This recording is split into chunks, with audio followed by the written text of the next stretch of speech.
టాలీవుడ్ ఇండస్ట్రీలో నందమూరి నటసింహంగా తనకంటూ ఓ ప్రత్యేకమైన గుర్తింపుని హ్యూజ్ మాస్ ఫాలోయింగ్ని సంపాదించుకున్న స్టార్ హీరో బాలకృష్ణ గారు వెండితెర మీద తన పవర్ఫుల్ డైలాగ్స్తో యాక్షన్ సీక్వెన్స్తో ప్రేక్షకులని అలరించడం మాత్రమే కాకుండా తనలోని కామెడీ యాంగిల్ ఎంటర్టైనింగ్ యాంగిల్ ఎలా ఉంటుందో తెలుసా అంటూ బుల్లితెర రంగంలోకి అడుగుపెట్టి మోస్ట్ ఎంటర్టైనింగ్ షోగా సాగిపోతున్న అన్స్టాపబుల్ షోతో బాలయ్య గారికి అయితే బాలయ్య అన్స్టాపబుల్ అంటే ఇలా ఉంటారు అంటూ ఆయనలోని ఇంకొక యాంగిల్ని పరిచయం చేశారు.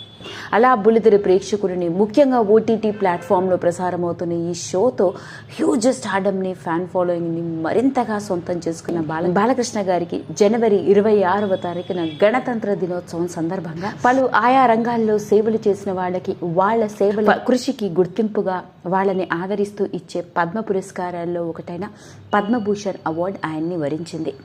ఎప్పుడైతే ఈ విషయం తెలిసిందో ఇండస్ట్రీకి చెందిన ఎందరో సినీ ప్రముఖులు ఇటు రాజకీయంగా బాలకృష్ణ గారు ఎమ్మెల్యేగా హిందూపురం నియోజకవర్గం నుంచి రాణిస్తుండడంతో రాజకీయవేత్తలు, మరోపక్క సినిమా ఇండస్ట్రీకి చెందిన వాళ్ళు, పలువురు సన్నిహితులు, స్నేహితులు ప్రతి ఒక్కరూ బాలకృష్ణ గారికి శుభాకాంక్షలు తెలియజేస్తున్నారు.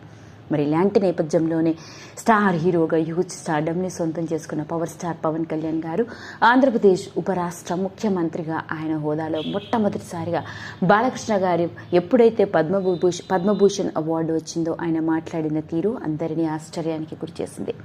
ఇక సోషల్ మీడియాని వేదికగా చేసుకుని పవన్ కళ్యాణ్ గారు ఎందరో ప్రముఖులు పద్మ పురస్కారాలు అందుకోవడం నిజంగా గర్వంగా ఉంది, ఇంత గొప్పవాళ్ళు మన దేశంలో ఉన్నారు అంటే అని చెప్పుకొస్తూ అందులో ఇంకొక ఆణిముత్యమే మన బాలకృష్ణ గారు. ఆయన సేవకి, ఆయన కృషికి తగ్గ ఫలితం దక్కింది. బాలకృష్ణ గారి మీద ఉన్న అభిమానంతో కంగ్రాచ్యులేషన్స్ బాలకృష్ణ గారు అంటూ ఆయన పెట్టిన పోస్ట్ ఇప్పుడు ఇటు బాలయ్య గారి అభిమానులైతే ఆనందంలో ముంచెత్తూ, మరోపక్క పవన్ కళ్యాణ్ గారి అభిమానులందరూ ఇంకొకసారి పవర్ స్టార్ పవన్ కళ్యాణ్ గారి గొప్ప హృదయం గురించి మాట్లాడుకుంటున్నారు. అదండి సోషల్ మీడియా కథనాలతో ఎన్నో రకరకాల వార్తలు టాలీవుడ్ ఇండస్ట్రీకి సంబంధించినవి నెట్టింట్లో వైరల్ అవుతున్న నేపథ్యంలో లేటెస్ట్గా వెలుగులోకి వచ్చిన ఈ వార్త ఇప్పుడు హాట్ టాపిక్ అని వీడియో కనుక మీకు నచ్చినట్లయితే లైక్ చేయండి, షేర్ చేయండి, సబ్స్క్రైబ్ చేసుకోండి. మరిన్ని వీడియోస్ కోసం పక్కనే ఉన్న బెల్ ఐకాన్ని నొక్కడం మాత్రం మర్చిపోకండి.